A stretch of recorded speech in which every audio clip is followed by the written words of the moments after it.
தக்காளி சூப் தேவையான பொருட்களை பார்த்துடலாம். பட்டை, ஒரு அன்னாசிப்பூ, 2 ஏலக்காய், 2 கிராம்பு, 1/2 ஸ்பூன் கசகசா தாளிப்புக்கு, 2 பெரிய வெங்காயம், 3 தக்காளி, 2 பச்சை மிளகாய், கொஞ்சம் கருவேப்பிலை, கொஞ்சம் கொத்தமல்லி, கடைசியாக இறக்கி வைக்கும் போது ஒரு அரை மூடி லெமன், கொத்தமல்லி தலை போட்டு இறக்கிடலாம். ஒரு 1/4 டம்ளர் தேங்காய் பால், லாஸ்ட்டாக ஒரு ஸ்பூன் மிளகு தூள் இறக்கிட வேண்டியது.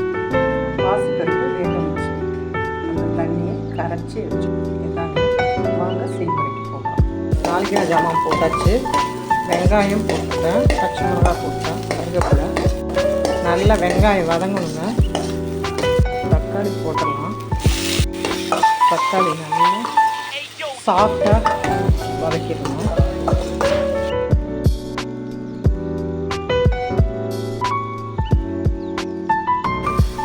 கரைச்சி வச்சுருக்கோங்க. நமக்கு எவ்வளவு சூப் தேவையோ அந்த அளவுக்கு நம்ம சேர்த்துக்கலாம்.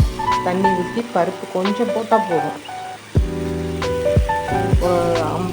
ஒரு 4 பேர் சாப்பிட்றதுக்கு 50 பாசிப்பருப்பு போட்டால் போதும்.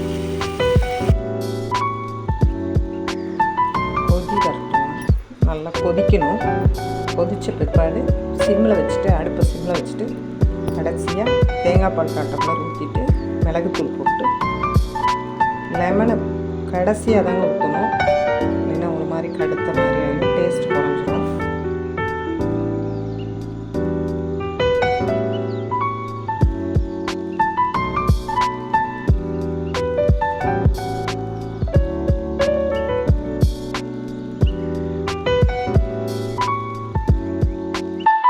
கொத்தமல்லி தூவி, மிளகுத்தூள் தூவி இறக்கிட வேண்டியதாங்க. அவ்வளோதான்.